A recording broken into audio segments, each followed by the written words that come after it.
Recording in progress.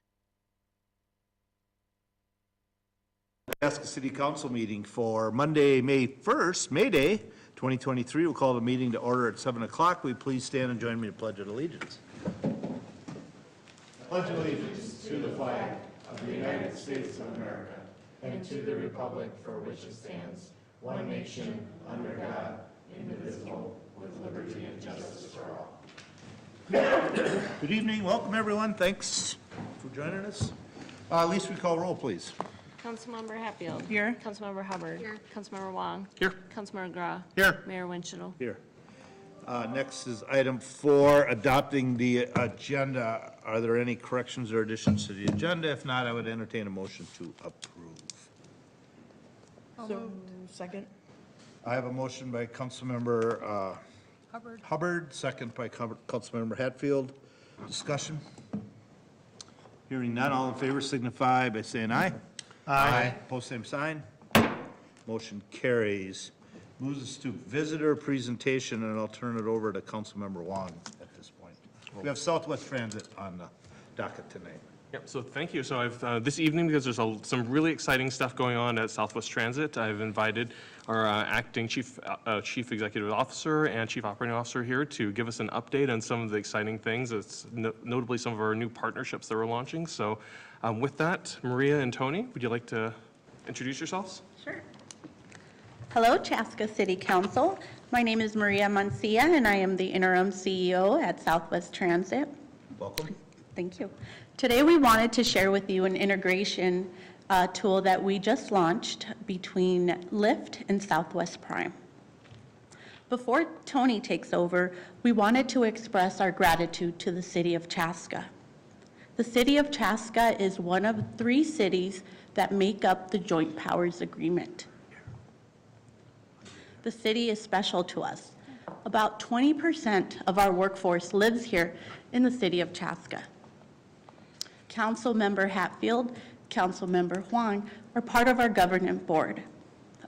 Through their leadership, vision, and governance, we've been able to launch tools like this. Finally, we like to share some stories that we've been able to learn in the past week or so. First, I met a lady named Julie. I met her at an expo recently. She told me that she was able to give her son her car. Because of our dependable service, she's been able to use us to go to her medical appointments and to pickleball courts at the Chaska Rec Center.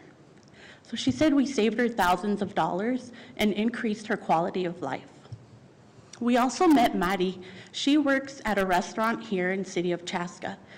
After cashing her paycheck, she left her wallet in one of our cars.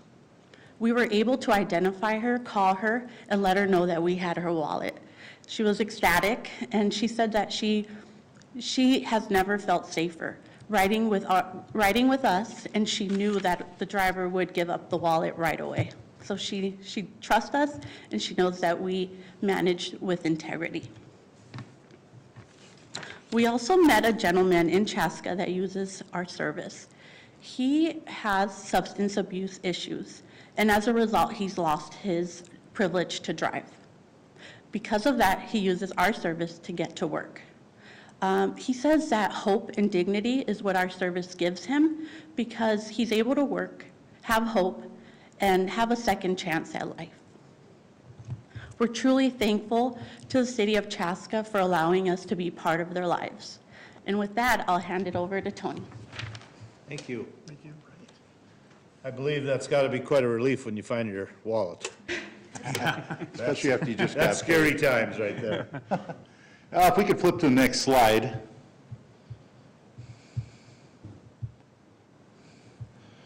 All right. Well, thank you for the time to speak. And as Mike introduced me a bit, my name is Tony Kuykendall. I'm the interim CEO with Southwest Transit. I'm here tonight to talk a little bit about our Prime service, as well as a recent partnership we have with Lyft. So Prime is a modern local service offering ride booking through either a mobile app or a telephone call through a reception, or through a reservationist. Talk a little bit about Prime. Prime is an ADA accessible service, giving people mobility and allowing people with wheelchairs, walkers, or bikes to schedule rides between our service area. Southwest, so I'd like to talk a little bit about the Southwest Transit app. Southwest Transit has an app that you can use Google Play or Apple App Store to download. If you download the Southwest app, look for Southwest Transit. And in this app, there is several features allowing you to schedule rides through Prime, check express bookings, check when the next bus is available, and also check some of the neat places we're going to go for the summer. We run a summer adventures where we every Wednesday during summer we pick different places to bring people. And Prime is available Monday through Friday, 5 a.m. to 6:30 p.m. and Saturday, 5:30 to 5 p.m. No Prime service on Sunday. So some of the Prime services that we have are regular Prime, and also we offer Prime MD. Prime MD is a service that allows people to take our Prime vehicle to non-emergency medical appointments, and this includes dental appointments and medical appointments, and allows them to schedule the ride 14 days in advance. Also, we have a partnership with Ridgeview clinics that if you take it from our service area, which is Eden Prairie, Chaska, Chanhassen, Victoria, and Carver, if you take it from that area, they will pay the ride to the doctor's office. So it's kind of a neat partnership that we have with Ridgeview to Waconia and to their Excelsior locations. Also, we offer Prime Southwest Airport service. If anyone's checked into that, it's Eden Prairie and Chaska, Chanhassen all offer rides from our location to the airport. The airport ride can also be scheduled 14 days in advance. I'm sorry, I should have went to the next slide. Would have showed a little better. So if we can go to the next slide. So it talks a bit about our services there. And we also have Prime Essentials. And Prime Essentials is kind of a neat deal. So Monday through Saturday from 9 a.m. to 12 p.m., we offer a half-price ride to bring people to grocery stores and pharmacies in their areas. So it's a good way to give back to the community and get people to the grocery store and to the pharmacy. We also offer the Southwest Prime Edge service. So the Edge service is the service that we offer from our service area to and from Edina, the 494 corridor, which is going to include the Mall of America. Also, we've added we also have the airport service that we talked about, and also Shakopee and Mystic Lake Casino for people working there. We can get them where they're going.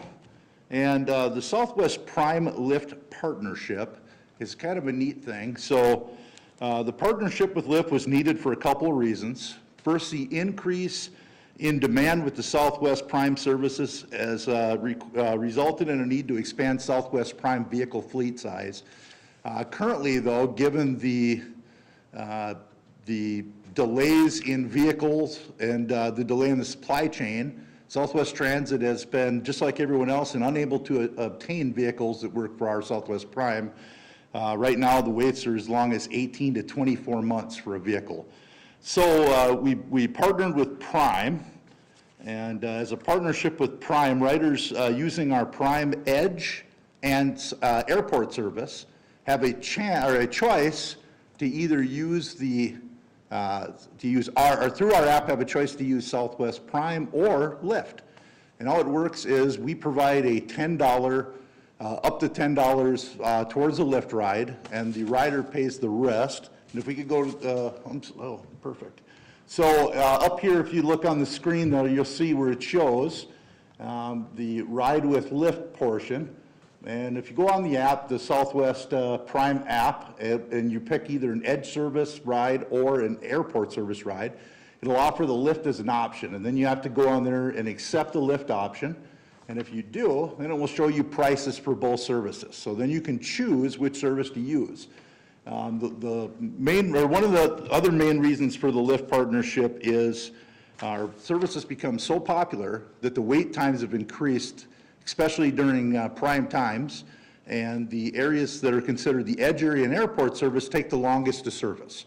They're the furthest away from our area, and going there and returning takes enough time that it adds to the wait times. So this is a way for us to try to reduce people's wait times and to give people an option, and it's a way to try to make Lyft affordable, and also it's a way for Lyft to be easily accessible through the Southwest app. It would allow you to still select where you're going and where you're coming, and then it would allow you to pick either option at the discount price. So that's a bit about our Lyft service and our new partnership, and a bit about the services we provide. Also, I wanted to give a couple of additional updates.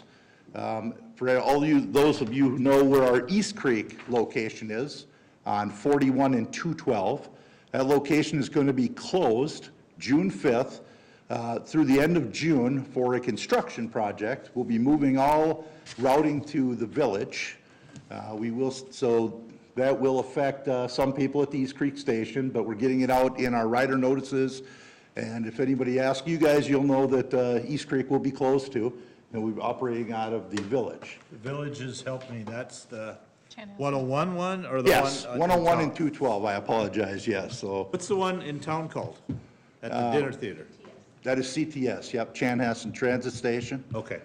I just wasn't sure which one the villages were, so. Yeah, and then I also wanted to give one more update that's kind of exciting to staff, is that our new station at Southwest Station at Eden Prairie is finally open. So we're operating out of there, and the temporary station is being torn down as we speak. And so we've had staff on site there to help direct traffic and to get people where they need to go, and I think it's went fairly seamless today. And that's in the old place, you're just back at it Yes, as a new yeah, it's on place? the other side of the lot, and yes, the busway is where it used to be. For those of you who remember the old station, busway is still there, so there's still a ramp on off of Prairie Center Drive, and then still a slip ramp onto the highway. They're doing a little construction there, so it's kind of disrupting part of that ramp, but yes, so that's up and going, and we're kind of excited about that. All right, thank you for your time. All right, any questions for anybody? I think one thing I'd like to ask you to talk about is that, we talk about the partnership integration with Lyft, right? And how innovative it is, right? And so how many other cities or communities or transit agencies are actually partnering with Lyft right now? Well, we're the only one that I'm aware of. It's new to us, and we worked with our ride share, with our, with Spare, yep. There's one more in Texas. There is, You okay. got to come up here, otherwise you can't hear at home. Thank you. There's one more in Texas, but we do have one of the largest, and we are teaming up with Spare Labs. They facilitate that through Lyft. So we are really effectively the second place in the country to be offering this integration with this sort of private-public partnership, which is really innovative. Because that's pretty awesome. That gives you the ability, after your hours, then you can utilize Lyft then, correct? That is not correct. We have to use ADA vehicles. Lyft does not provide that. So as a result, we have to have ADA vehicles, so the service time remains the same. Oh, okay. Okay. And that's the challenge of a public transit agency, right? So, but the benefit to customers is that it offers faster response time and more flexibility of options and more option choices for cost. So we launched about 2 weeks ago, and we've had 126 Lyft rides. Oh, wow. That was my one question. Awesome. Well, I definitely see where that can just continue to be a positive piece to Southwest, so. Absolutely. Oh, I seem to be on the front edge of everything. I think that's pretty cool. Very cool. Thank you. Cool. In the time period we were up here, I downloaded the app, and I see that I can take the bus to Taylor Swift's concert on June 23rd and 24th. If you don't have your tickets, then you're in trouble. Not for me. You're gonna have because to we'll be make me closed. drive to Chanhassen. And since you're up here, do you want to talk a little bit about the Summer Adventures program that's also coming up? Absolutely. Summer Adventures is a big hit with moms and family members, folks that want to visit our parks. Every Tuesday, we do a round trip, Como Zoo, Mall of America, and it's $2 round trip. So it's a comfortable way to get all the kiddos in the bus and out to a park and back home safely. My son has done that. It's a wonderful thing that you guys provide. Great, thank you. And one other thing that I'd love you guys to talk about too is state fair service. Absolutely. Talking about State Fair? Sure. Yeah, so State Fair service is something we've been doing for a long time. Provide a lot of rides for the community. It's something that's one of those all-hands-on-deck type things. Run it out of East Creek, the Village, and Southwest Station. And we run it, it's going to be Wednesday through Sunday this year. So we won't run the Monday or Tuesday of the second week or Labor Day. So That's an increase in one day from last year. it is, yeah, it is an increase. Because it was only Thursday, Friday, Saturday. Yep, so it'll be another day. And we think the ridership will show that it was a good idea. There is no better way to go to the state fair than going Oh, that way. There for is sure. just, it's not possible that you can find a better way to go. I would argue there's no better way, no safer way, and no cheaper way to go to the state Yeah, fair than absolutely. Southwest Transit. Very true. Oh, that's pretty awesome. Awesome. And it's faster. I haven't talked to Lincoln. I enjoy the airport service immensely. It's so economical and efficient and dependable.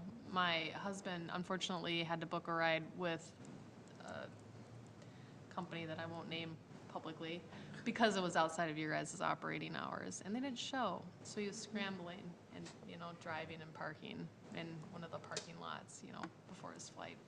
One thing I didn't point out about the airport service and should have is that we also offer a park and fly. So you can park at our Eden Prairie location for $5 a night. So Oh, we have okay. cheap Oh, parking that's too. So if wonderful. you want to leave the car there for a few days or a week while you're gone, you get $5 a day. That's really nice too, because I know a lot of times some of the communities that are west of here that don't have the service options, that's good for them to know, because I see those inquiries all the time on community pages trying to find a dependable ride to the airport, so Well, now you'll know exactly what to tell them. absolutely. Have you started Twins games? We did opening Twins game, and then we start Twins games again in early June, and it's all on the website, but. Okay. And that's just because generally that when the kids are in school, the ridership numbers are fairly low. Oh, sure, that makes sense. And weather's chilly and cold. And that's another reason the ridership is a little lower is the weather. Attendance is a little light early in the year. So it'll be back in June. Okay, June awesome. 13th. June 13th. On the app. June on on the the app. app. It's a really good app. I mean, Got anything else honestly, to tell us everything's from on the As app. long as your So. app in it? Excited about the Twins and Taylor Swift. I love trying to find some Taylor Swift tickets under $1,000. Now he doesn't have to worry about driving and that. parking. Yeah. All right. Anything else? All right, awesome. Thank you. Appreciate the Thanks update. again for the time. Thank you both. All right, anyone else here for visitor presentation not on the agenda item? Kevin, anybody online? No one online. Okay. All right, we will move on. Item 6, approving previous meeting minutes. Again, no corrections or additions. I would entertain a motion to approve the 4/17, 2023 meeting minutes. So moved. Motion got by Councilmember McGraw. Second by Councilmember Hubbard. Discussion. Hearing none, all in favor signify by saying aye. Aye. Aye, pose same sign. Motion carries. Moves us to item 7, consent. These are items that need our approvals, but not necessarily conversation, but any and all can be removed from the agenda and discussed. With that, does anyone have any corrections, comments, or anything on consent? If not, I would entertain a motion. So moved. Motion by Councilmember Hatfield, Second? second by Councilmember Hubbard, to approve consent. Discussion. Hearing none, all in favor signify by saying aye. Aye. Pose same sign. Motion carries. I just wanted to point out real quick on the electric funds that are applying for, those are dollars that we were planning on spending anyway.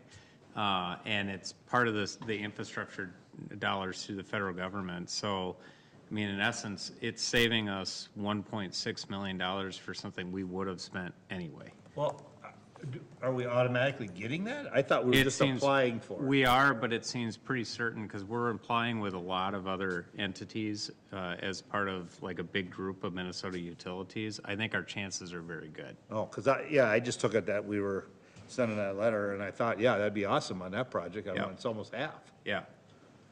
So, no, that'd be, Consent? yeah, awesome. And it makes our system so much more reliable. You Yep. know, I guess that's the big thing we decided too, so. All right, thanks.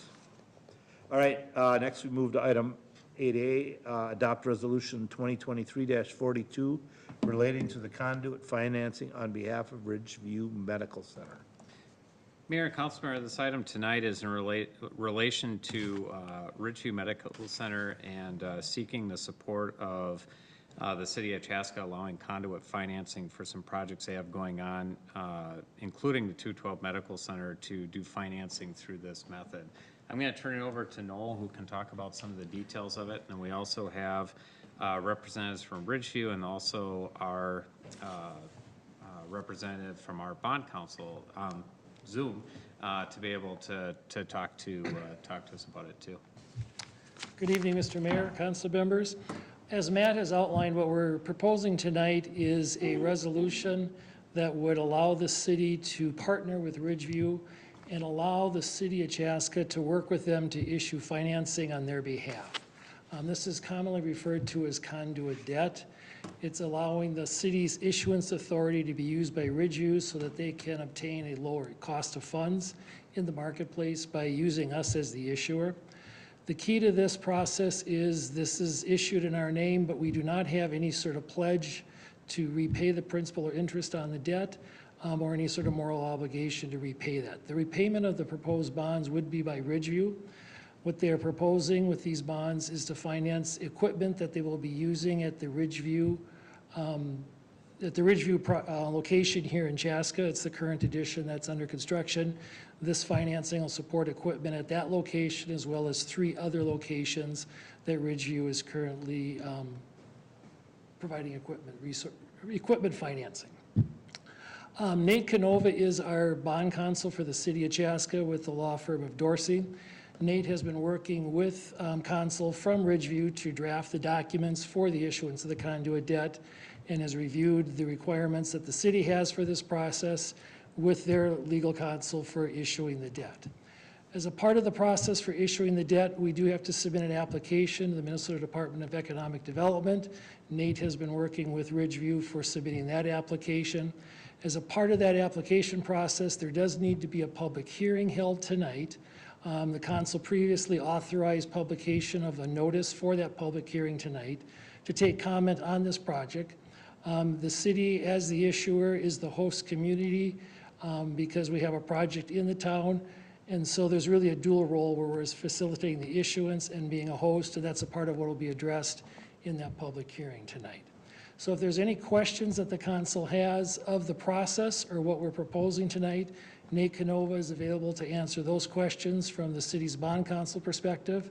We also have representatives from Ridgeview tonight who'd be happy to share their intent with this project and what they're trying to accomplish by being able to provide additional medical services in the city of Chaska as well as the 3 other communities. And then both Nate and Ridgeview would be available to answer questions during the public hearing itself. After the public hearing is concluded, there will be a resolution that needs to be passed, and then that would authorize the city to go forward with Ridgeview for issuance of the conduit debt. Any questions at this point? One thing I will point out, this is not the first time that we've acted as a city in was my conduit question. debt. We've done this several times. We did this with Southwest. What's that? We did this with Southwest High School just recently, right? Yes, yep. That's right. We had discussions with Southwest. We have done this like with the Montessori school. Yeah. So typically when we've done these, they've been with, nonprofit entities. And it's actually possible to do it with entities outside of your community, because sometimes we don't have like the capacity to be able to do it, and so sometimes people will see communities outside of the community this is happening, in which case we have to give authorization to say we're okay with that. Did that for somebody. That's what we ended up doing with Southwest. Okay. So Southwest, we actually had another community that did it, and we had to provide basically permission to allow to do it. That's what I remember. The more common one is when you actually have cities where the project is actually occurring, that you actually act as a conduit for it. This time around, we have the capacity to be able to do that. And obviously, this is a big project in our community. And again, I think the things to point out here is we don't have a general or moral obligation to pay back any dollars. This completely has to come from funds from Ridgeview itself. Yeah, so we're basically the pass-through. We're providing the funding, they're making all the payments. Yes. But it's all coming through us. Yeah, and we're not even even the know ones if that's even making that, we're not even actually the one providing the financing. We're just acting as a conduit to the market. Okay. And Noel, you said equipment, is it only for equipment, or is it for building, or is it just inside equipment, fixtures and whatever? It is my understanding it's for the equipment components. Why don't you come up here so we can get you on camera? Yeah, I don't see any specified equipment on their schedule. Paper, scissors, who has to go? I just need your name for our records, if you would. Gordon Gablins. And the intent of this is strictly for movable equipment within, so we'll use a lot of that within 212 Medical Center, and then also at other sites that we've listed in the documents. Okay. All right, anything else? So you want me to just go ahead with the public hearing then? I'm going to pass it over to Nate real quick to say, Nate, is there anything else you would like to add for the council's information? No, I think you covered it, Noel, thank you. Okay. So yes, Mr. Mayor, the next action would be then to open and hold the public hearing, and then after the public hearing is closed, then to act on the resolution. Okay. All right, we'll go ahead and open the public hearing at 7:26. Is there anyone that is here or online want to step up and talk anything to do with Resolution 2023-42, which is conduit financing for Ridgeview Medical Center on behalf of Ridgeview? Nate, anybody online, or Nate, Kevin, anybody online? No. Okay, there's nobody in here. So I'm going to go ahead and close the public hearing at 7:27. And with that, what we're looking for is to adopt resolution number 2023-44, nope, 2023-42, relating to conduit financing on behalf of Ridgeview Medical Center. So if someone is interested, I'd be looking for a motion one way or another. So I have a motion by Councilmember Wong, Second. second by Councilmember McGraw. Again, this is resolution 2023-42, and that's relating to conduit financing on behalf of Ridgeview Medical Center. Discussion. Hearing none. All in favor signify by saying aye. Aye. Post same sign. Motion carries. All right, thanks, gentlemen, appreciate it. Before Noel runs away, I want to read something that I got. Dear Mayor Windschuttle, a certificate of achievement for excellence in financing reporting has just been awarded to the city of Chaska. Attached are the formal announcements of this achievement and a press release that will be used to publicize this achievement. So congratulations, Noel, to your staff, you and your staff on receiving that again, and I'm sure that'll come up here, but I just got an email on it the other day, and as long as you're here, we may as well give you kudos and congratulations. The credit goes to the staff that works very hard all Well, year. please pass that on, That and I will do. I know that you will, but pass that on, and that's a great award. It doesn't seem like much, because we get it year after year, but what do you say the percentage is, 1 or 2% of the cities across the state get it? So it's a big deal in the financing world. We might look at it not as big a deal, but it is. 35th year? We're getting close. I think it's 34 or 35th. 35. I think it's I have to look. 34 or 35th year. Yeah, Oh. so, pretty cool. Congrats. Thank you. Appreciate all your work, you guys. All right, that's it for our action items. I guess we're at bills. Okay, question? So I've actually only one question here. So on page 14, there's an item for the loop construction under Timothy Aaron Lundgren. Now, I thought that we had, finished all the construction, or with all of the financing and everything for the actual, the course constructions that have been done. This is for the clubhouse and for the maintenance building. Okay. So we actually, if you remember, we actually went out for bid twice Yep. on this project, and both of them came back just ridiculously expensive. So Well, we the second found- one did too? Oh, even worse than the first one. Oh. Yeah, so we actually worked with Tim Lundgren's a local contractor to actually develop a construction management contract with him to basically go out where he can sort of manage the subs coming in. And we really sort of take that general contractor, we sort of end up being the general contractor in that case, which cuts some of that cost down, but also allows us to choose subcontractors based on who can give us the best price in each field. And we're gonna, doing that, it's looking like now we're gonna be able to get the price for both buildings down to about what we had sort of budgeted for before.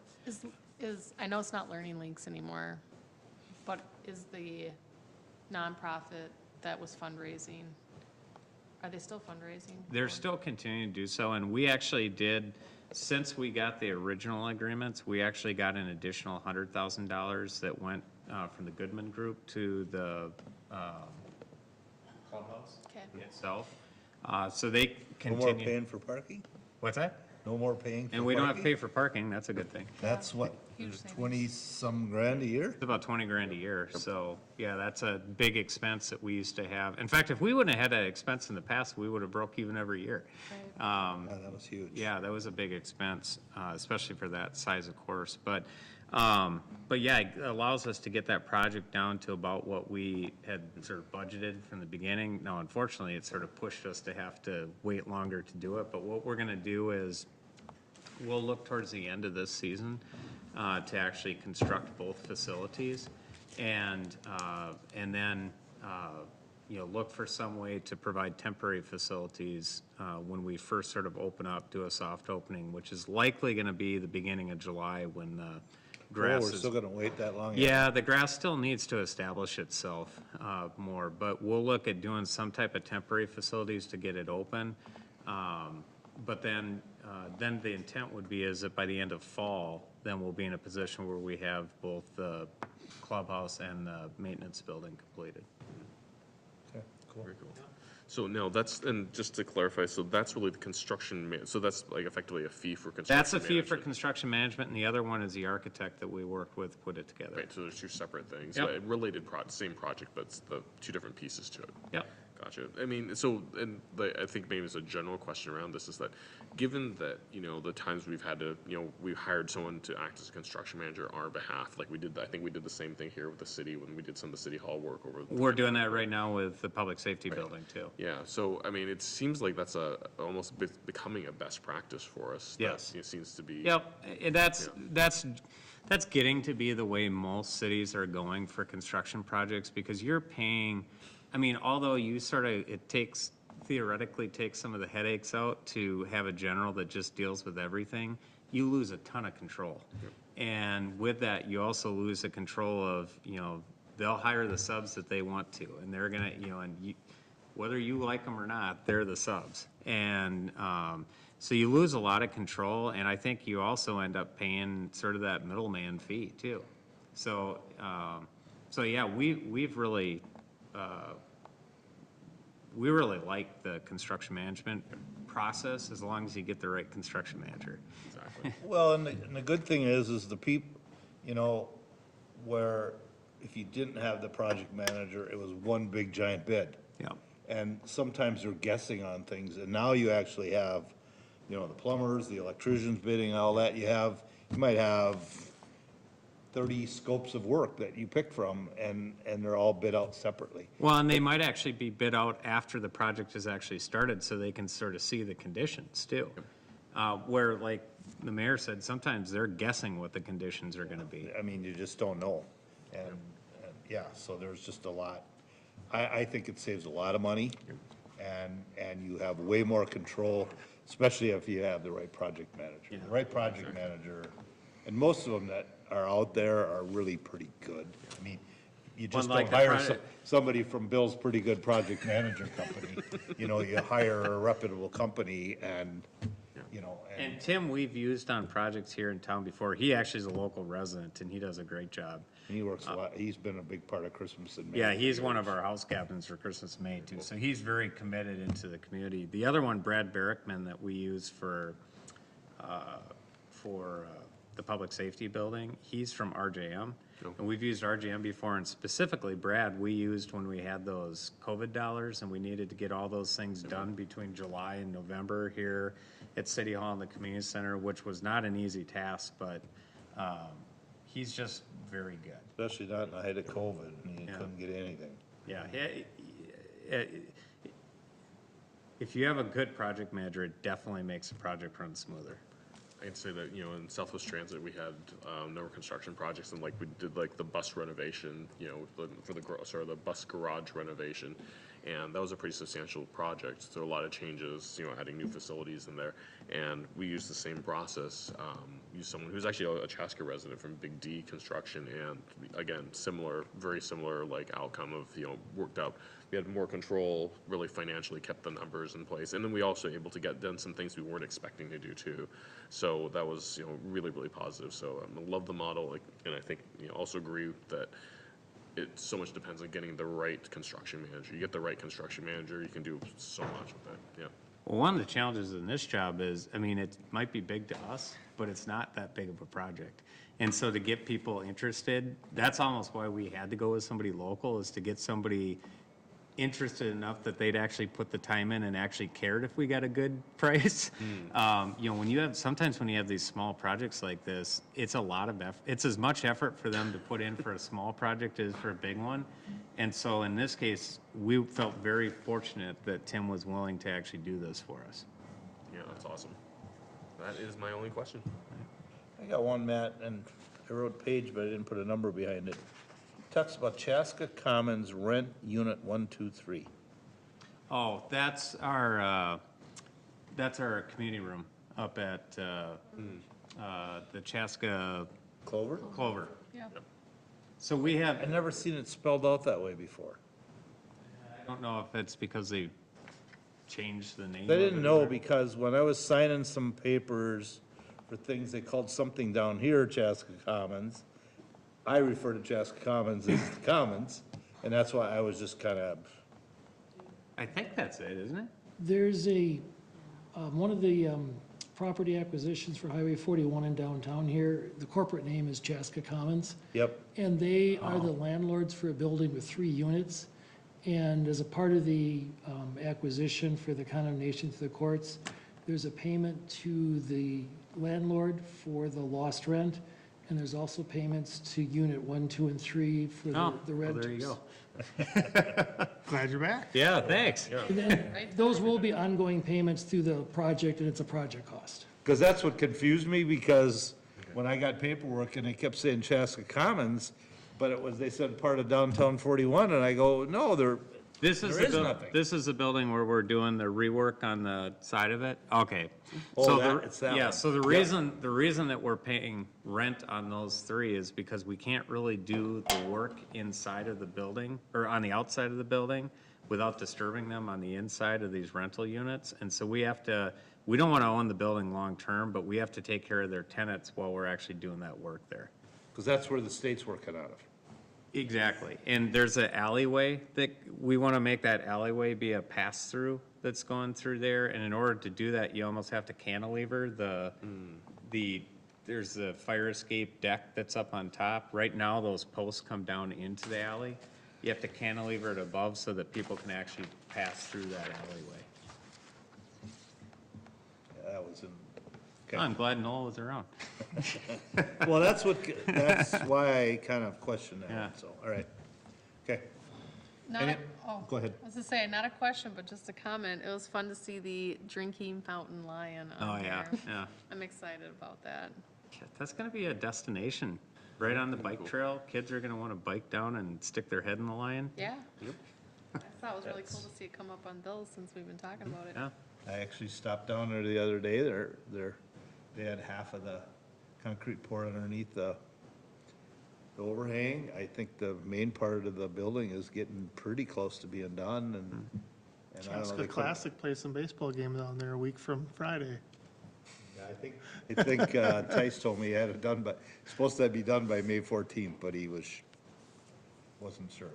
Because I think we have to do a bunch of work, because we're sealing the floors and painting them or something like that. And so we got a bunch of work to do ourselves there, so.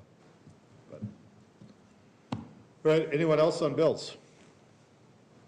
All right, do we have a motion in a second? No, not yet. I haven't done it, okay. All right, if there are none, I would entertain a motion to pay the bills. So moved. Motion by Councilmember Wong, Second. second by Councilmember Hatfield to pay the bills. Discussion. Hearing none, all in favor, Elise, call roll, please. Councilmember Hatfield? Yes. Councilmember Hubbard? Yes. Councilmember Wong? Aye. Councilmember McGraw? Aye. Mayor Winchell? Aye. All right, moves us to other business. Let's start with Councilmember Wong. All right, well, thank you very much. So we've got a number of things. So so on the April 25th, or I'm guessing on April 25th, I'm not sure, the town course was supposed to have opened. Did it actually open on April 25th? Yeah, we actually had a girls' meet there the day before. So yeah, it did open that day. So it's actually open for business. Yep. Yay, that's a Yep. good sign of spring, so very exciting. Then we have That Christmas. doesn't mean people are playing, it just means it's open. It's open. You want to hit the driving range, right, you know? So then May 6th, we've got a couple of things. You got the Christmas in May coming, that's on Saturday, as well as the Chaska Spring Cleanup Day. May 10th at Fireman's Park from 4 to 8, is Taste of Chaska. And then July 14th and 15th, Fire and Ice and River City Days, looks like July 28th through 30th is coming up. The only other thing that I had was actually for the Southwest Transit, which we talked about earlier, is that we have made an offer to someone for the CEO position. Haven't I heard this before? No, that we're going to. So this is deja vu all over again, right? As the words of Yogi Berra. Yes, Keith. So yes, so we made an offer to we're going to make an offer to someone. So stay tuned on that. And let's see. And the only other thing that we talked about was that prime ridership is really strong. So I think we were talking about 500 rides per day. And so far as that's all vehicle constrained right now. So if they can get more vehicles, we can expand more. Only last thing that I have here is the Hawk Pride recap. And so Cindy Brazil and Jim Bach over at the high school were gracious enough to provide a list of some of these items here for the Chaska Hawks students have done. So on the activity side, speech team qualified four for the state tournament. DECA qualifies 7 for internationals, and that's a huge deal. Junior earned the title of the National Speech and Debate Association Academic All-American, and to qualify, a student must be an outstanding leader, earn the degree of superior distinction, and have a grade point average of 3.7. So less than 2% of students across the nation get AAA honors. The Knowledge Bowl placed second in a national tournament against teams from Minnesota, Colorado, and Washington. And NHS students made 400 sandwiches for the homeless. On the art side of it, 5 Chaska students were selected as the 2023 Minnesota Music Educators All-State Musicians, and 2 art students advanced to the MSHSL Visual Arts Contest. And then finally, under athletics, Chaska golf team captains were named to the Junior PGA Minnesota team. So some great news coming out of Chaska High School, so just wanted to share that. Thank you to Jim Bach and to Cindy Brazil for all their support on this. Awesome. Thank you, sir. That, you're up. Just a couple things. The community center task force met last week or the week? No, 2 weeks ago. Thank you. And we talked about the cost summary of the proposed changes to the layout of the community center, and also, the costs of just some of the deferred maintenance. And just kind of feeling out where the group was at. There were some potential, you could, add, another aquatics piece or more turf or gym space, and just kind of feeling out where the group was, just based on like cost analysis and, some of the future things. So the group met, they gave their input, and they're still giving input. Looks like Marshall's inquiring about people's personal input, like with a survey for the group, just with some that maybe couldn't make it or just didn't feel comfortable sharing in front of everybody. And so I think next steps would be they will have an open house. We're just talking about what that looks like, whether that's in person, virtual, both. Just kind of getting public feedback now that we know more about A, the costs, and B, what exactly we're looking to do.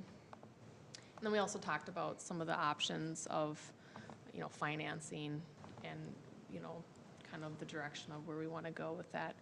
I know, John, did I miss anything in that? No, I think you covered it. It's always been such a good process to kind of sit back and listen to community members share and dream, and then realities come in. We joke that Matt's always the depressing one because he brings up the dollars behind. It's always fun to dream about it, right? It's fun to dream real- till I come along. Yeah, you come along. Counter. But no, I think you covered it well. It's been a really good process. It's something that I think a lot of the community members have been involved, and the community itself should be proud of the process that it's gone through to get there. It's got a little ways to go still, but Yeah. it's going well. I think we're rounding kind of in a home stretch with it, just as far as kind of getting something compiled together, getting public input, and then getting something back here for everyone else to evaluate.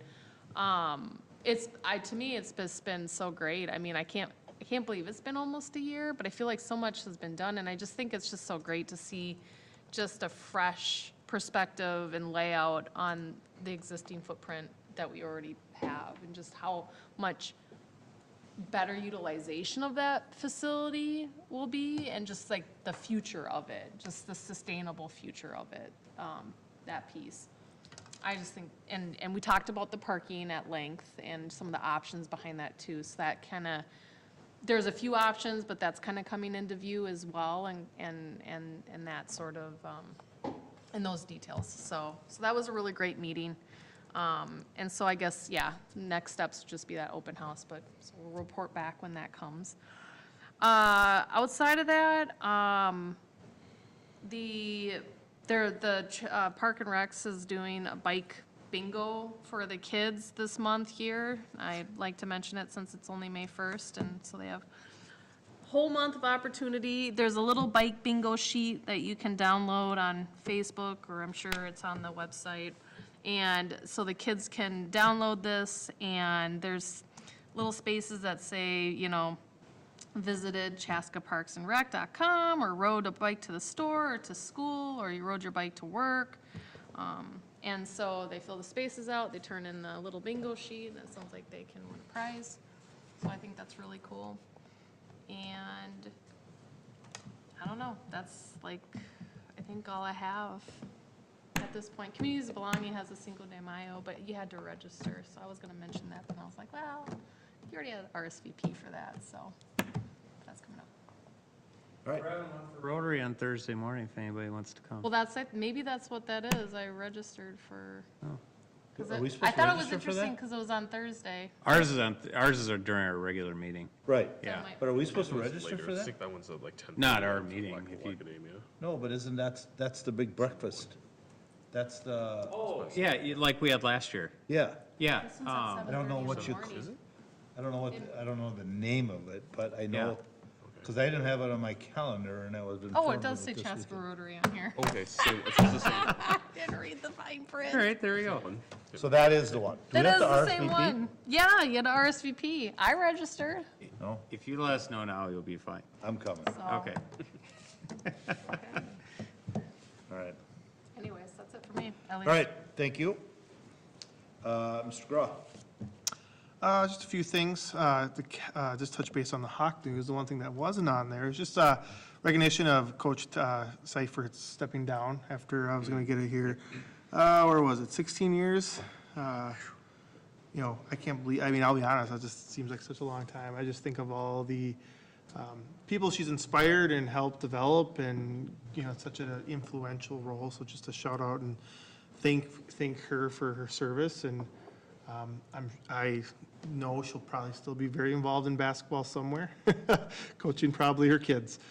So I've seen her already doing some of that. So just a shout out to her. It is May 1st, May Day. I didn't get a May Day basket. Anyone remember that tradition, right? The May Day I used to do that, yeah. We all got one, you didn't get one? I didn't get. My I grandma know. used to do that for me. But also, just to talk about May, May is Asian America and Pacific Islander Heritage Month. So I like just to shout out to those in the community that call that heritage. I like fun facts to learn because I like to educate myself a little bit on why things happen in May. So the month of May was chosen to commemorate the immigration of the first Japanese to the United States on May 7th in 1843, and to mark the anniversary of the completion of the Transcontinental Railroad on May 10th, 1869, which the majority of workers who laid the tracks were Chinese immigrants. So that is why May is that month. So kind of cool. Just a shout out to that or to that culture. And I am privileged. I actually serve at my employer. We have our employee resource groups, and so I'm actually a representative on our APIA team there too. So super fun just to learn and eat their just. It's always amazing when you talk about cultures. We had this conversation several years ago, and we did the Meet Us table. Like the common thread is just people, food, getting people together, eat food, and learn about food, and realize there's a lot of good food in the world. Let's see, and then the last thing, two other things. I just want to, I promise I'm not just saying because the person that helps is behind the wall here. Just recently observe a continued effort to make sure people are aware of what's going on in the community. You know, last week or so, we've had some events that have happened in our city that maybe get questions and people start wondering what's happening in social media. And so I shout out for getting them out of the city. It's also the people that get involved. You know, if there's a police presence, having the mindset to say, hey, we should get ahead of this and communicate.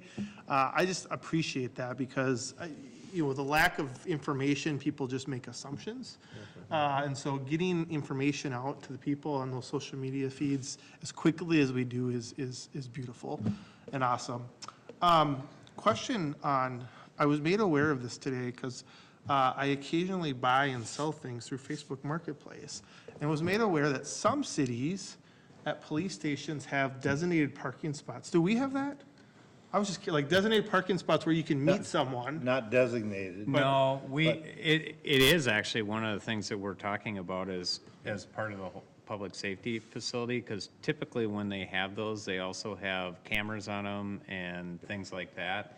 So we are talking about that as part of the new public safety facility out in front of sort of the common community area. So, yeah, that, you know, we always encourage people to go to public spaces to do that, but some cities take it sort of that next step and say, we're gonna have a space so that we can videotape it, and if anything nefarious happens, we actually capture it on tape. Because it can be used in changing, if you're divorced and, you know, you handing over to the children back and forth, that there's a lot of people, I see it, you see it at the Holiday gas station. Well, I was gonna You see it say- at a lot of public places. We actually see it here at City Hall. Yeah, I mean, exactly. Friday afternoons, there's a lot of that occurring in our parking lots here. Okay. I was just curious, it's kind of like, oh, because I do make the effort to go to public spaces and I all mean, the that type of hard, thing. the hard part here is to take another 2 parking spots out of what's here that leave them open, that might only be used once or twice during the day. Yep, you agreed. know, So, Yeah, but it is being looked at. Okay, cool. And then lastly, as I already just mentioned, just kind of events happening that may pique some interest. The 12th, 13th, and 14th, the Chaska Classic Youth Baseball Tournament is in town. So you'll see a lot of the fields, kids 9 through, I want to say 16 off the top of my head. So lots of baseball, lots of communities come. Let's hope for warm weather and dry the fields out. I think the fields look pretty good. I helped clean up, part of my cleanup and volunteer responsibilities. are they playing at Lions Park? So they are playing at Lions Park, because that's actually Are we where, gonna put, like a or restroom there? Because we don't, they're not gonna be ready. If they're not open, we will, yeah. Okay, just it's something that Yeah. gets flipped off the radar, that we forget about that it's. it's And important one that thing we- new this year, and John and I were talking about before, is Chaska Baseball is also using Augusta this year. The As a, Field of Dreams. yeah, So My son's, that's where my son's at, actually. Yeah. All the 10-year-olds are playing. So we're providing a little bit of support out there just to make sure, because one of the reasons they're playing out there is because they don't have as many places to play here in Chaska. So we're providing a little bit of support out there to help do that. Yeah, super, same for that, super cool. The 10-year-olds are playing out there, so my son's home games, which his first home game is a week from Thursday, will be at Augusta. Their first away game is this Thursday. So, I think that is everything I have. Surface there. All right, thank you, sir. Ms. Hatfield? Yep. I believe of the things that have already been mentioned, or haven't been mentioned, food distribution next Thursday. No, I don't know when this May 18th is. Is that next Thursday or Thursday? It'd be the like 2 Thursday. Weeks, 2 weeks from Thursday. At the normal spot off Stoughton. And then the only other thing is that I don't think many people know this, but Highway 41 is actually closed now. So the bridge and everything, but you can still get across. So if you're trying to go east and west, 2nd and 4th, going north and south, Pine and Walnut, all great options. Just a reminder, these are residential roads and don't drive so fast. So I'll put that out there as well, but it's actually kind of nice to get around with all the lights not Yeah, they're lighting. flashing now, yeah. They're stop signs, so you can just, you don't have I to. almost like it better than the lights.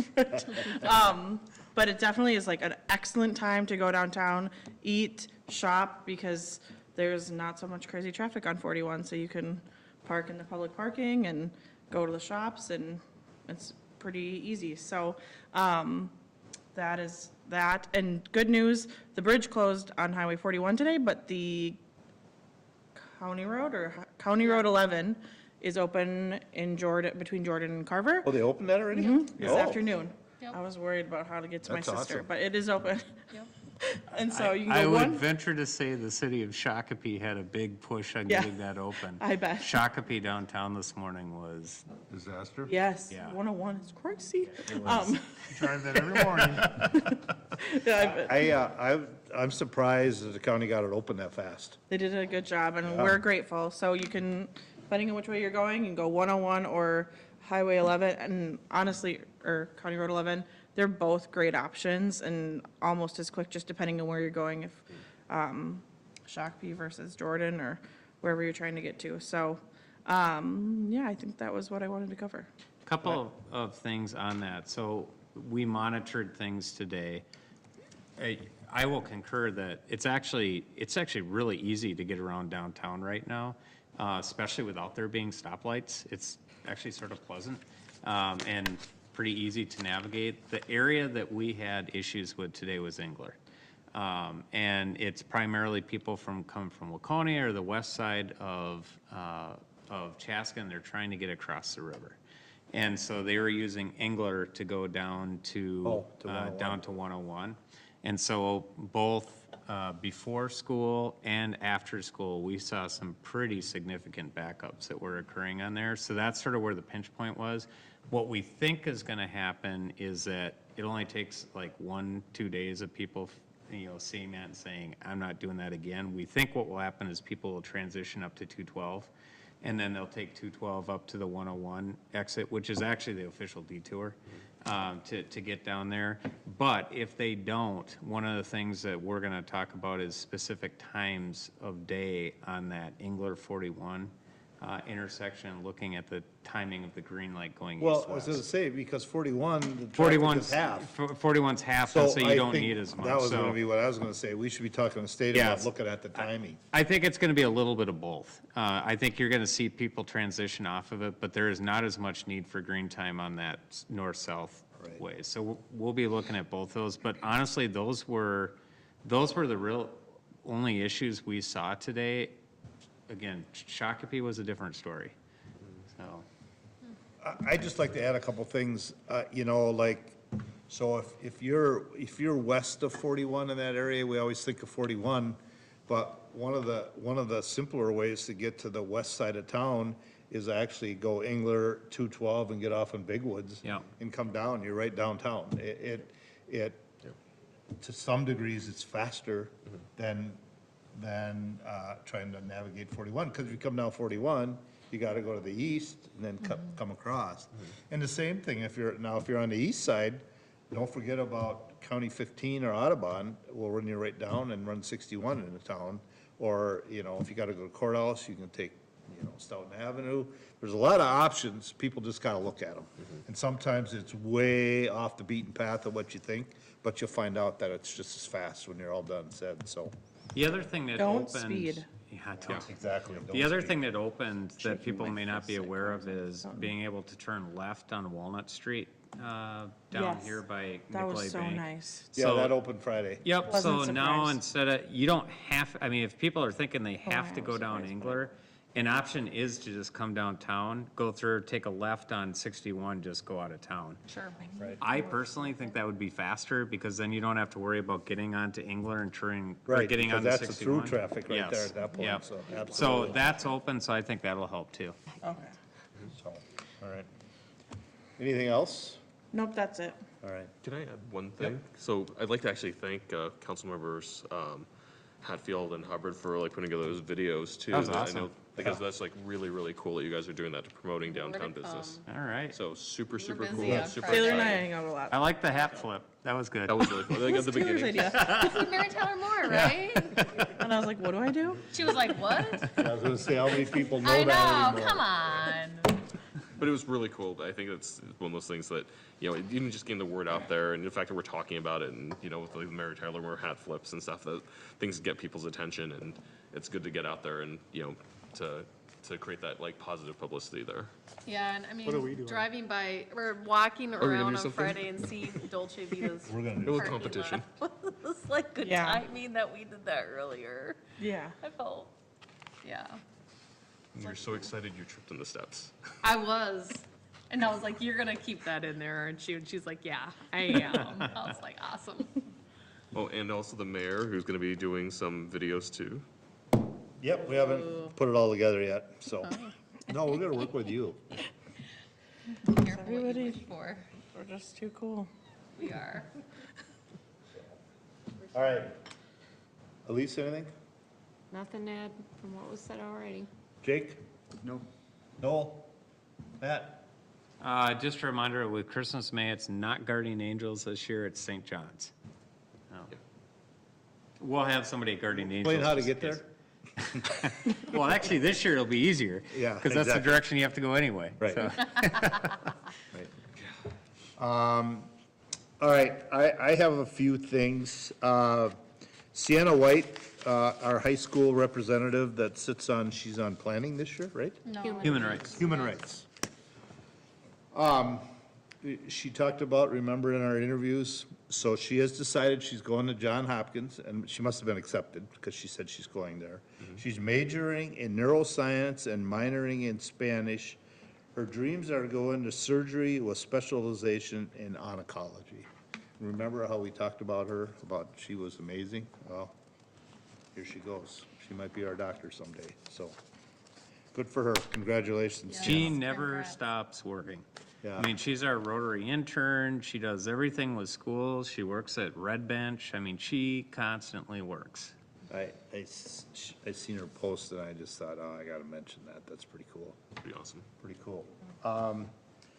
Saturday, Mikasa had a large event at, La Academia.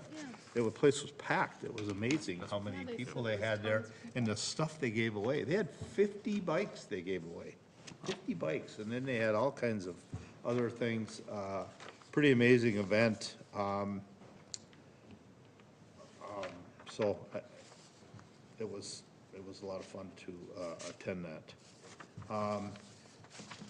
We talk about May's kind of, John kind of started on it, but May is also a lot of other things here. So I'm just gonna go through them.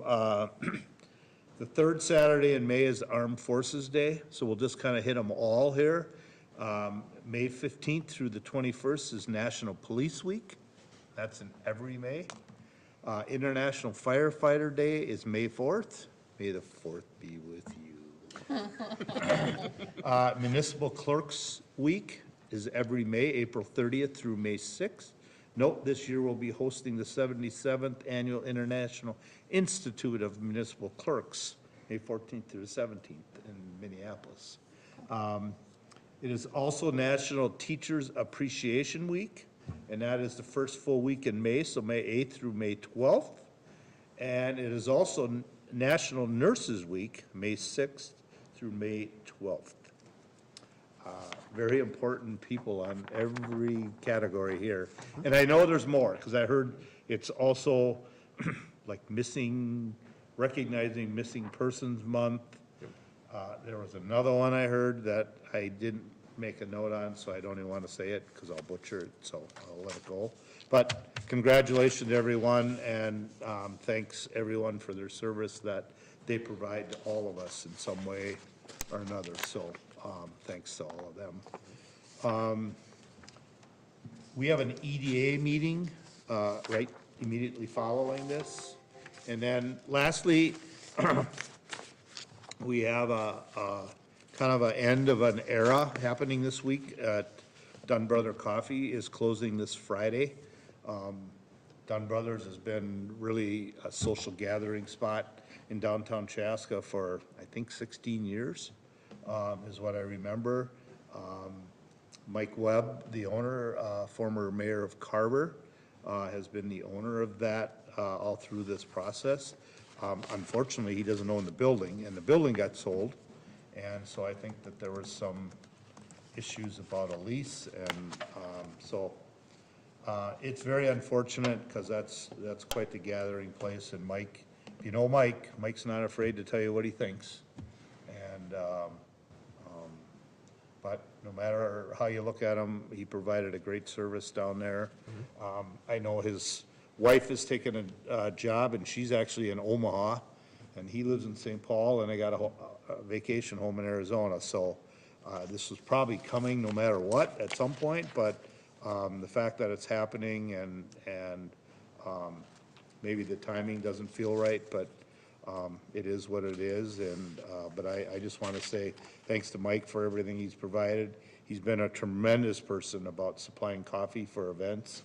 I don't know that he'll ever turn you down if you go there and ask for coffee at an event. So that will definitely be missed. So thanks to Webb and to all of his staff for being there and being that spot for so long. So congratulations and good luck in Mike's next adventure. So, all right, with that, last call, anyone? Otherwise, I entertain a motion to adjourn, and then we'd go right in immediately into the EDA meeting. Motion to adjourn. Motion by Councilmember Hatfield, Second. second by Councilmember Hubbard. All in favor, signify by saying aye. Aye. Post same sign. Motion carries. We are adjourned. Thanks, everyone, for joining us.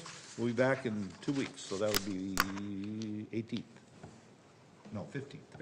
15th. All right. Kevin, we can roll? Okay. All right, good evening, and welcome to Chaska Economic Development Authority meeting, Chaska City Hall, Monday, May 1st, 2023. Call the meeting to order at 8:07, and Elise, we call roll. Commissioner Hatfield, Here? Commissioner Howard, Yeah. Commissioner Wong. Here. Commissioner McGraw, Here. President Winchell. Here. All right, moves us, adopting the agenda, or the corrections or additions to the agenda. If not, I would entertain a motion. Motion to adopt agenda. Motion by Commissioner Hatfield, Second. second by Commissioner McGraw, to adopt the EDA meeting minutes from 1/9 of 2023. Discussion. Hearing none, all in favor signify by saying aye. Aye. Post same sign. Motion carries. All right, moves us to discussion item. Tonight, we are looking at adopted EDA Resolution 2023-43, approving a letter of understanding. President and Commissioners, I'm going to turn this one over to Elise to go through. Do we need to do the minutes, approve the minutes first? Did I miss it? Yeah, so Didn't I you just do had, that? No, you did the agenda. you did the agenda. Oh, I was reading the agenda. Yep, sorry. I was doing them half of both. All right, we'll go to approving the previous meeting minutes from 1/9 of 2023, sorry. Can I get a motion, unless there's a correction or addition? Motion to approve So, minutes. I have a motion by Commissioner Hatfield, second by Commissioner Hubbard. Discussion. Hearing none, all in favor signify by saying aye. Aye. Opposed, same sign. Motion carries. Now we'll go into item adopt EDA Resolution 2023-43, approving a letter of undertaking. Now I'll turn over to Lee. Yeah. President and Commissioners, you previously saw this item, actually it was in your minutes back in January when you approved a purchase and development agreement regarding that last parcel on the Chaska Building Center site. And that was related to plans that had been approved back in October. Since that time, both the EDA as well as the developer and Bremer Bank, who technically owns the parcel after the foreclosure, have been working toward closing, and in fact had wanted to close back in March. However, throughout this process, we've discovered some title issues which have come from the foreclosure that happened many years ago. And so in order to move forward, and I am not going to get into the technicalities because I have an expert in the audience, but they're very complicated. So just from a high level, in order That's why I turned it over to Elise. So after a foreclosure in this matter, you need a proceeding subsequent in order to clear the title, essentially to allow the transaction to occur. And this is currently happening with Bremer Bank. They're trying to work through this process right now. However, Lariat Companies, who is the developer of the property, they want to close as soon as possible. They, our agreement says to close by the middle of June, I think it is. They want to get going with construction this spring. And so obviously they want to close with a clean title in all of this. However, their title insurance isn't willing to close unless everything has been cleaned up. So like I mentioned, Bremer Bank is working on all of this, but they're not willing to sign an agreement to allow this to move forward. So when we wrote this report last week, and when I say we, the staff and the EDA attorney Alex Selke from Dorsey, who's here this evening in the audience, felt comfortable with recommending a letter of undertaking to basically have us complete that proceeding subsequent and get a clean title so Lariat could close. However, at about 4:30 this afternoon, we got new information, which is always convenient and is last minute. But at this point in time, we are not necessarily asking you to move forward with the resolution that you have.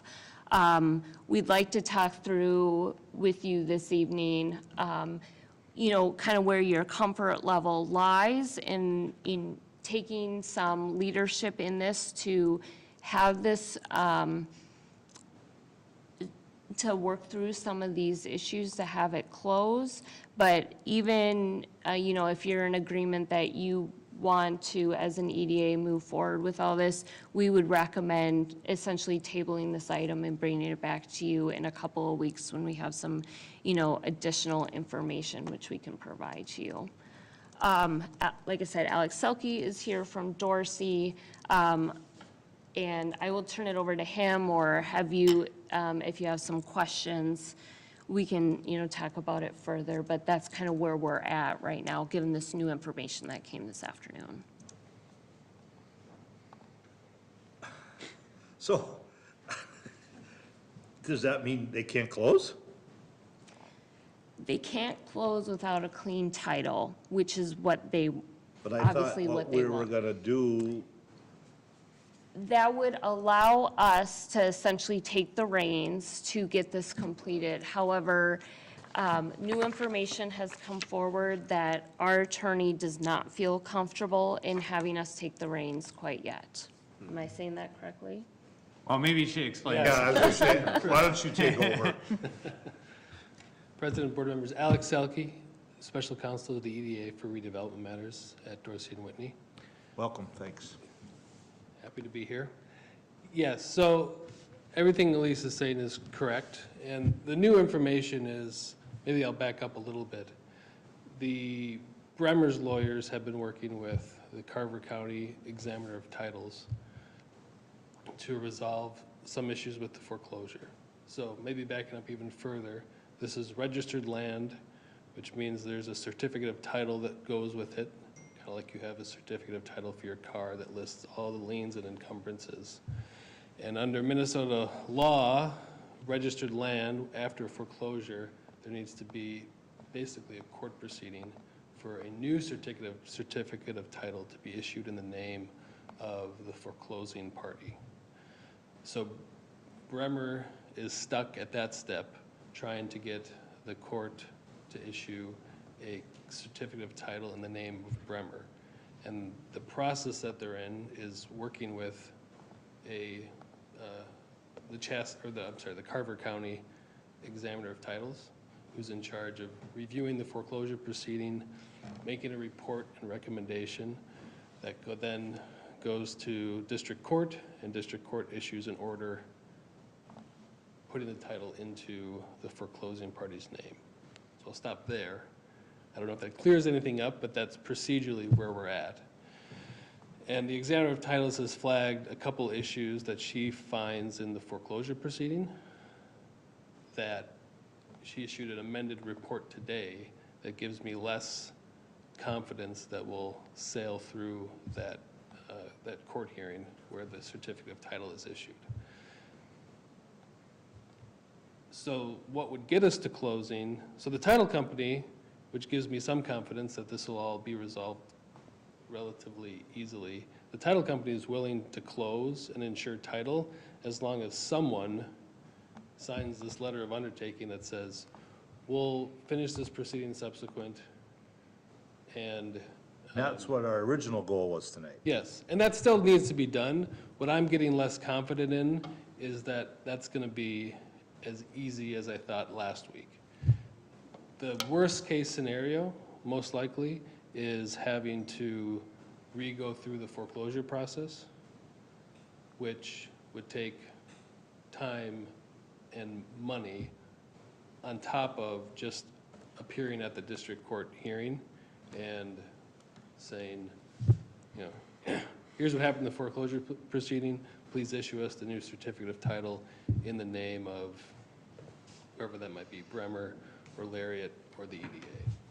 But why is this parcel so hard when we've taken care of the other parcels? I don't understand. We sold to Formicote. We're not doing that. Why on this parcel are we having such a bear? It used to, actually, that used to be our fire station. So why is this all of a sudden becoming so challenging and difficult? I don't get it. I believe Formicote was released from the Bremer mortgage when it was sold, possibly before the foreclosure. So, I think that's true. Oh, so you're saying that the land has gone into foreclosure?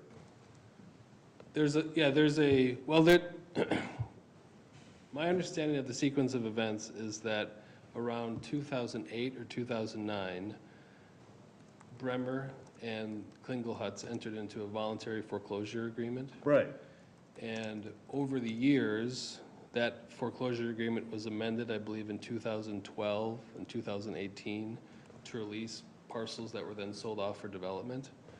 And then finally in 2020 or 2021, I think 2020, they actually did the foreclosure proceeding. So they, so in a voluntary. I thought that's how Bremer got it, was through the foreclosure.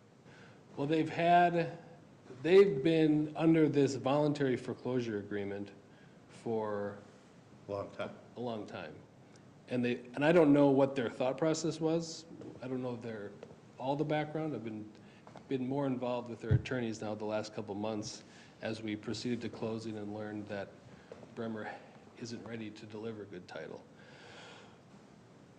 So the actual foreclosure by advertising process was only carried out, again, in 2020, I believe. So, and they've been, I shouldn't say they've been sitting there. I don't know if that's true, but they haven't. So after the foreclosure proceeding, again, they need to go through this proceeding subsequent to get the certificate of title issued in their name, and that hasn't been done yet, and I believe it was only commenced not that long ago. Bremer knows we've been actively trying to sell this property. Why hasn't this bad title come up? I don't get it. And now we're down to crunch time, and these people want to go, and now here we sit and can't do nothing. Yeah, and I think part of the issue is Bremer's had some turnover in the people who have been managing this property. I mean, it's not an answer to your question, but I think it's not a solution to the issue you raised. Well, I guess help me understand, like, I understand we need the letter of undertaking, but why is it that we couldn't just issue the letter of undertaking? Because it seems like that's what everyone needs, you know, issue the letter and then let everyone continue, the letter's there, just go, right? Why pause? We don't, I suggested discussing pausing because I was feeling when Elise and I were working on the report and making these recommendations, that once we went to the district court in this proceeding subsequent, it would be relatively predictable that the district court would issue the certificate of title. After getting an amended report from the examiner, again, and Bremer's attorneys have been working with the examiner trying to kind of address these issues that she's raised, and today she issued a new report and they haven't been addressed the way we were expecting. So I think I follow that part of it, but I guess what's the repercussion for issuing a letter of undertaking if that's not resolved? I mean, what's the consequence if we do? That is the right question.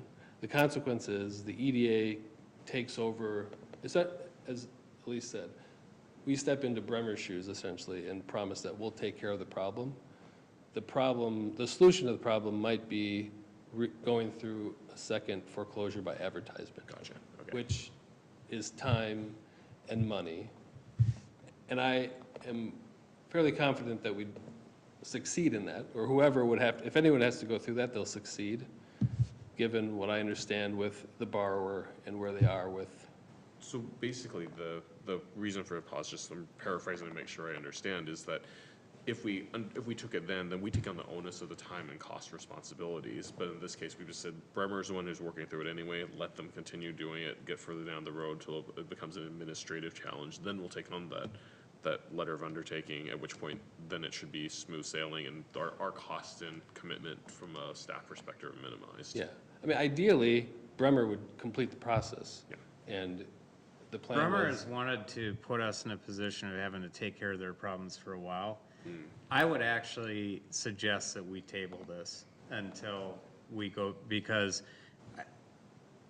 I do not think it would be wise for us to put ourselves in Bremer's position if they haven't taken care of anything, because to me, the indication that is saying is that Bremer's trying to push this problem on us. And we don't know exactly what that problem is. What does this do to the timeline for closing and construction start? Well, if we deal with this in 2 weeks, probably nothing much. But when you're talking going to the district, did you say district or federal court? District, District. yeah. Can we get on a docket? Is that something that goes through fast? Yeah, that is, I guess I'm always looking at the courts and Yeah. they're years out, and I just didn't know. yeah. We don't have a date from the examiner yet, but it's a minimum of 30 days because there needs to be a service of process on the borrower entity, which is now no longer exists. So it's posting notice to the Secretary of State. I think that's the timing barrier that we face.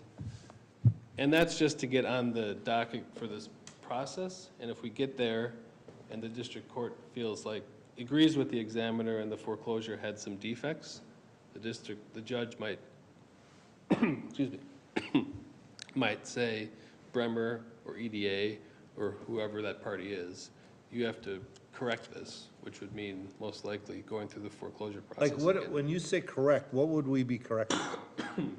What would we have to correct? Is this a monetary, just, No, the issue was, it's Proceedings? proceeding. It was Here's a- my concern, though. If you go through a process again, you're opening up the door for somebody else to make a claim on that property during a foreclosure, right? I mean, if you go out and advertise and go through the process again because the process wasn't done correctly, you're opening the door for somebody to come in and say, well, I'm making a claim on that property because I had this that wasn't paid off. I would be really cautious about, that's why the more I'm hearing now, I really think that, I don't like to delay things either, because I'd like to see it get off the ground, but I think to make a decision tonight would not be a good idea. well, and the reason I asked this, because Elise and I had talked, and the guy wants to get going. Oh, I And get now it. we come back and tell him, oh, no, this might be another 2 months, then what? Do we Well, lose the project? but it's gonna be, if it's gonna be 2 months, it's gonna be 2 months regardless. 2 months, it's gonna be 2 months and 2 weeks then. Because they have to clear this up. They have to clear this Well, up. I mean, I get that. yeah. But it's just the part that it's frustrating, and now, can we take our fees out of that from Bremer? That's one of the reasons I think we need to put this right back on their lap, is mean, we shouldn't have to. We were pay just for a conduit for them to sell it. We were the We one, should they not didn't have do to nothing. take this on. Okay, I mean, that's the part I guess I'm trying to understand, it, where all of this extra time and agony that's gonna come out of this, you know, we'll never get the agony fee, but we better at least get legal fees out of it. And I think when Alex and I spoke last week, we felt, confident that it would be further along, that any fees would be very minimal, this would be easy, and hence the reason why we were, willing to move forward, at least from a staff recommendation last week. But given this new information that nothing has changed essentially, and until we learn more, it's why we're The wanting fact to that they table. haven't taken any action, to me, is a red flag. Right. I mean, I'm fine on tabling it, it just irritates me. I know. This It's- thing, we yeah. have sat and we've tried to sell this property for 12 years. Yeah. And longer. I think as long as I've been the mayor, we've been selling that property. And to have this now, it's just, better stop before I say a word I shouldn't say. Quick question. So what incentivizes Bremer to move the process forward? I mean, what's currently their motivation? Well, they're gonna get money. They want to get as much money out of that property as they can. Right. And without this happening, they can't get anything. Right. So why would they be dragging their feet? I That's don't, well, that's what I'm kind of Because getting at. my concern is they got the indication that if we were willing to take this over, they didn't do anything. Because they may have saw the agenda and said, well, they're gonna do this. Yeah. That's my concern, is I've just worked with these guys long enough to know that it's been this type of stuff the whole time along. like I said, I'm fine. We'll table it and see what happens. And then are we hopefully thinking that at our second council meeting, the 15th, or is that too early already? That would be the intent. I mean, I think it's going to send a message if we come back and say, hey, We're not gonna take it we're off. not gonna do your work for you. Yep, I agree. But does the Lariat understand our situation? I know it's late in the day, you got it. Yeah, I think between Alex and myself, we've, had conversations with Lariat companies and with their attorney that we are working to Yeah, figure things I mean, out. I'm here, or we're here making this, or having this conversation, because, Bremer has taken action, their lawyers have taken action, delayed action. I don't think anything that we've done as suggesting maybe we'll take care of the issues has slowed Bremer down. We're having this conversation because Bremer hasn't stepped up to sign the letter of undertaking. Lariat has indicated they need to close. So we discussed having this conversation, would the EDA want to take that step, given the risks that are on the table? And I think, that's why I'm changing the recommendation, and I agree with. No, And I think, I'd rather you do that than us take on, Yeah. something that we're uncertain of and something we could get you know, tagged with a ton more money and attorney's fees and like I said, we've done all the work for Bremer, they haven't done nothing, you know, other than giving us grief, so, I get it, I'm perfectly fine tabling, I don't, But we will others push, feel, we but- will push it along, and I do think this will send a message. okay. Because like I said, you know, after talking to the lease, this guy wants to go.